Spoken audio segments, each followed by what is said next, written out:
So Bobby called me a couple of weeks ago and said, hey, there's this group of people meeting and they're going to do some storytelling. And would you be willing to come and do some workshopping with them around the stories? And then there's a little bit of a storytelling event that night. And so I was like, yeah, sure, that would be great. I do a lot of storytelling. I do a lot of teaching of storytelling. And so I thought about the story that I would tell. And then yesterday, I spent an afternoon with this group of people. And I came away from that experience changed. And so the story I'm going to tell you is not the story that I had planned to tell you, but I think it's the story I get to tell. So growing up, I should tell you that I do not believe in heaven and hell.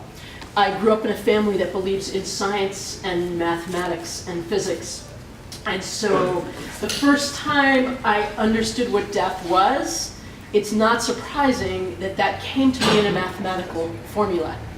I was 6, it was 1968, we were driving our VW bus from my grandmother's house over to my aunt's house at Christmas, and my dad during the holidays would take out all of the back seats in the bus so that he could go to the dump and collect all of the things that people would throw away right before the holidays. He thought it was going to be really meaningful and useful. And so my brother was big enough that he could brace himself between the side wall and the door, so when we went around a turn, he would be safe. I wasn't quite tall enough for that, so I would put on this Stars and Stripes motorcycle helmet, the Easy Rider Stars and Stripes motorcycle helmet, and then I would just kind of pitch and flow as we would go around a corner, sort of thumping into the sidewall, sort of like when you leave a bottle of liquid in the back seat. It sort of rolls along and then thumps into the wall. And I loved this. These were my favorite trips.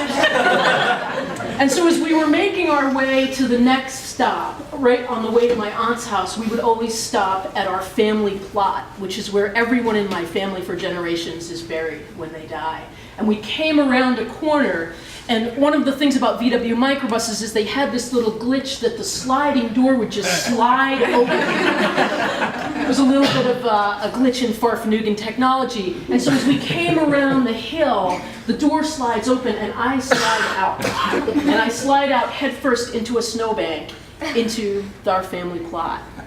And I stood up, and I was kind of wiping the snow out of my face, and I looked at my mother and my father and my grandmother and my aunt and my uncle, who were all there to respect our relatives. It hit me, and I understood what death was for the first time.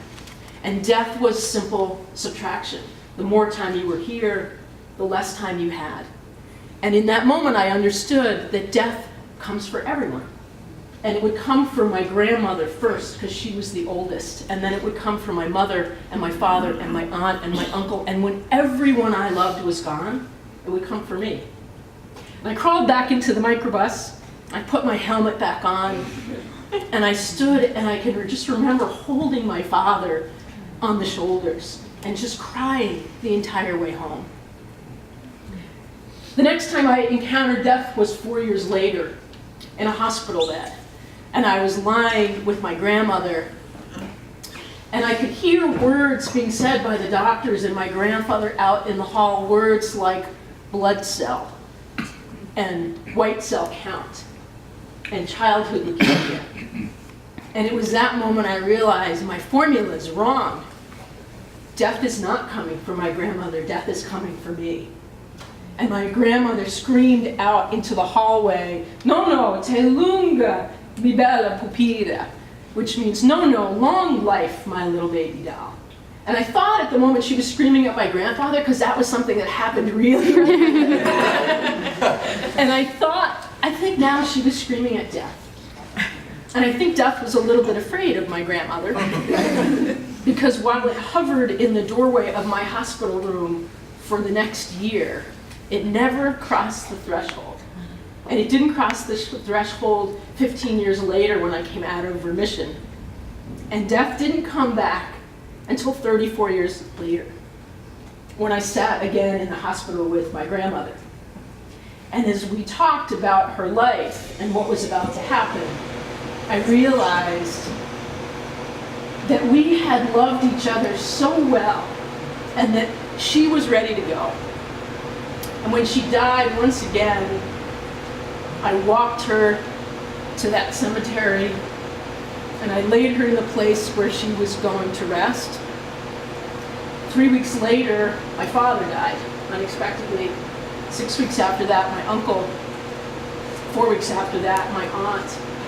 And somewhere in the midst of that, I was diagnosed with a lung disorder that had killed all of the other people in my family, COPD. I realize now that death is a formula, but it's not subtraction, and it's not addition. It's more of a physical property. It's more of the property of quantum entanglement, which is this theory that once particles come together, that they're changed by their interaction. And no matter how far they're separated, they continue to interact as if they're together. I still don't believe in heaven and hell, but I do believe in ghosts.